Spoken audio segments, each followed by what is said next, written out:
Maybe you have heard of NMP before, but do you actually know what do they do in Parliament? A lot of people have strong opinions about them, but it's clear many don't know what the role is supposed to be. So let's strip it down and talk about what an NMP really is. Let's start with the part everyone is curious about, the pay. An NMP gets paid about $28,900 a year. That's it. They don't get a full salary like elected MPs, who earned close to $200,000 a year. If you break it down, an NMP's allowance works out to roughly $2,000 a month. Before tax, it's about 15% of what a normal MP gets. You might heard about a 13th-month payment or bonus and think it sounds generous, but the truth is the base amount is pretty low. This isn't meant to be living wage. It's not designed to replace someone's career, and that's on purpose. Being an NMP is a part-time job. They are not supposed to quit their day job. Most NMPs stay as doctors, professors, union people, or whatever they were before entering Parliament. The money is basically compensation for the time they spent reading bills, preparing speeches, and showing up in Parliament. If the pay was high, the role would attract people treating it like a career move, instead of bringing in people with real-world experience. That part-time setup explains how their work actually looks like. Parliament don't sit every day. Sometimes it doesn't even sit every week. Meetings are usually clustered around big things like budget or major laws. NMP comes in for those sittings, especially when the topic matches what they know. Someone from healthcare will focus on health debates.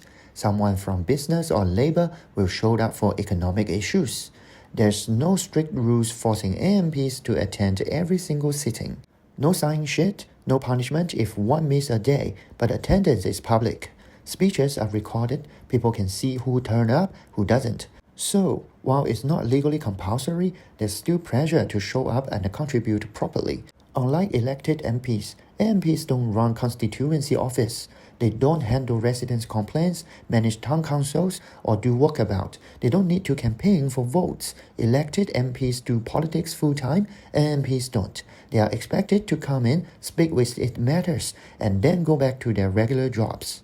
So, what can they actually do in Parliament? They are not just sitting there giving advice. MPs can speak during debates, ask minister questions, and vote on most bills and motions. When they speak, it goes on record like any other MPs.